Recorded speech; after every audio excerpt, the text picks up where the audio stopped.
সম্মানিত বিনিয়োগকারী ভাই বোনেরা, আসসালামু আলাইকুম। আশা করি আপনারা সবাই ভালো আছেন, শারীরিকভাবে সুস্থ আছেন। আমি আজকে ৭ই মার্চ শনিবার ২০২৬ ভিডিও আলোচনা করছি এবং আমার আজকের আলোচনার শিরোনাম হচ্ছে যে দুটো শেয়ার ঈদ উপহার হতে যাচ্ছে বা এই দুটো শেয়ার ঈদ উপহার হতে যাচ্ছে কি, এই শিরোনামে প্রশ্নবোধক আলোচনাটি আপনাদের সামনে উপস্থাপন করছি। এই যে দুটো শেয়ার আলোচনা করব, শেয়ার দুটোর বর্তমান অবস্থান, ট্রেন্ড এবং তাদের এই গতিবিধিগুলো পর্যালোচনা করে আমরা একটি প্রশ্নবোধক আলোচনাটি স্থাপন করছি যে এই দুটো শেয়ারকে বিনিয়োগকারীদেরকে একটা ভালো কিছু দেওয়ার সুযোগ আছে কিনা বা সম্ভাবনা আছে কিনা, সেটাই আলোকেই এটা আলোচনা করছি। তার মানে এটা নয় যে আমরা এই দুটো শেয়ারই ঈদ উপলক্ষে একটা ভালো কিছু হতে যাচ্ছে, এমন কিন্তু কথা আমরা আলোচনা করছি না, সেটা একটি প্রশ্নবোধক আলোচনা। তো আলোচনার শুরুতেই আমরা যে প্রথম শেয়ারটি আপনাদের সামনে উপস্থাপন করতে চাই সেটি হচ্ছে সেন্ট্রাল ইন্স্যুরেন্স। গতদিন ১,৯৪,০০০ ভলিউম নিয়ে ৭৬ লাখ টাকার শেয়ার ট্রানজ্যাকশন করে দিন শেষে ৫০ পয়সা বেড়ে ৩৯ টাকা ২০ পয়সা ক্লোজ প্রাইস ছিল। সেন্ট্রাল ইন্স্যুরেন্স শেয়ারটি আপনারা জানেন বেশ কিছুদিন ধরে একই জায়গায় ৪০-৪১ এইসব লেভেলেই উঠানামা করছে।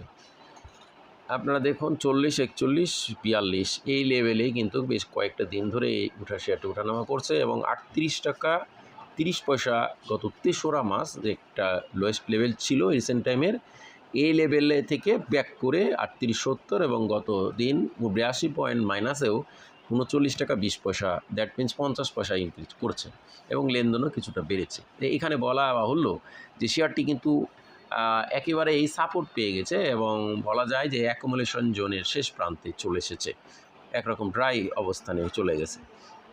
এই ইন্স্যুরেন্স সেক্টরের শেয়ারটি কিন্তু অনেক দিনই শেয়ারটি তার একটা হাই প্রাইস করতে পারেনি বা পূর্ববর্তী রেজিস্ট্যান্স ব্রেকআউট করতে পারেনি। বর্তমানে শেয়ারটির ১ টাকা ৯৩ পয়সা ইপিএস এবং পি রেশিও ২০.৩১, যা সেফটি বিনিয়োগযোগ্য পুঁজি, লোন মার্জিন বলবৎ রয়েছে। Q2 থেকে Q3 কিন্তু ইপিএসের গ্রোথ হয়েছে এবং সামনে যেহেতু ডিভিডেন্টের বিষয় এবং ডিরেক্টর হোল্ডিংয়ে আমরা দেখছি শেয়ারটির ইনস্টিটিউট কোটায় সামান্য কিছুটা কমেছে 1.02, পাবলিক বেড়েছে 1.02%।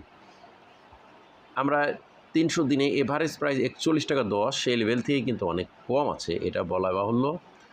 এখন এই শেয়ারটি জন্য আমাদেরকে দেখতে হবে আগামী দিনগুলোতে ৪২ টাকার উপরে লেনদেন হচ্ছে কিনা। ৪২-এর উপরে লেনদেন হলে তারপর ৪৫, এ দুটো ভ্যালু যদি ক্রস করে নতুন ক্লোজ ভ্যালু করতে পারে তাহলে কিন্তু শেয়ারটি পুনরায় একটা বড় ধরনের সম্ভাবনা উড়িয়ে দেওয়া যাবে না। তবে বর্তমান ট্রেন্ড অনুযায়ী এটা যে অবস্থানে আছে এটা কন্টিনিউ করলে এটা আশা করা যায় যে পূর্ববর্তী অবস্থানে ঈদের পূর্বে এই শেয়ারটি একটা ভালো গেইনের সম্ভাবনা উড়িয়ে দেওয়া যাবে না।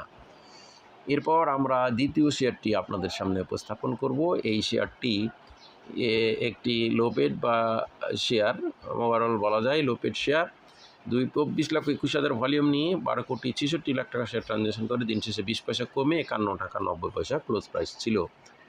মিসলেনিয়াস সেক্টরের এই ক্যাটাগরির এই শেয়ারটি একটা লোপেড শেয়ার, ৯,৮১,০০,০০০ শেয়ার বলা যায় ৭২ এবং ইপিএস ৭২ পয়সা, নেট অ্যাসেট ভ্যালু ১১ টাকা ৮১ পয়সা।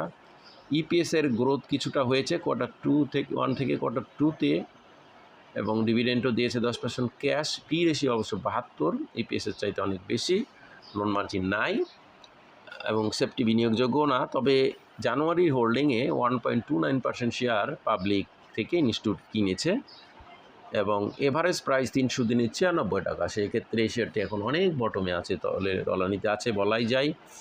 এবং এই খান ব্রাদার্স শেয়ারটি আপনারা দেখছেন ৫০-৫১ বহুদিন ধরে এই রেটে শেয়ারটি উঠানামা করছে এবং লাস্ট শেয়ারটি ৪৯ টাকা আমরা ৪০ পয়সা দেখেছি ১৮ই ফেব্রুয়ারি। এরপর শেয়ারটি কিছুটা ইনক্রিজ করে আবার কিছুটা কমে ৫২ লেভেলে আছে। ৫৫ টাকা ২০ পয়সা একটা হাই ভ্যালু করেছিল, ক্লোজ ভ্যালু করছে এবং ৫৭ টাকা ৪০ একটা হাই ভ্যালু করছে। তো ওভারঅল এখন এই শেয়ারটির আমাদের 55-20 এই ভ্যালু উপরে, দ্যাট মিনস 55-30-এর ওপরে 55 পয়সা যদি ক্লোজ ভ্যালু করতে পারে এবং হায়ার একটা ভ্যালু রিসেন্ট টাইমে 57 টাকা 50, দ্যাট মিনস 58 এবং 55, এবং 58 এই দুটো ভ্যালু যদি নতুন করে ক্রিয়েট করতে পারে তাহলে কিন্তু শেয়ারটি যেটা আমরা আজকের শিরোনাম যে ঈদ উপহার হিসেবে বিনিয়োগকারীদের জন্য একটা গেইনের সম্ভাবনাও কিন্তু উড়িয়ে দেওয়া যাবে না।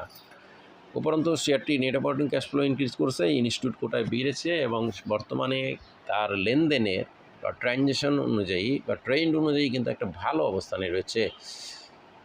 গতদিন এই যে বিশাল একটা ধসেও কিন্তু শেয়ারটি মাত্র 20 পয়সা দাম কমেছে।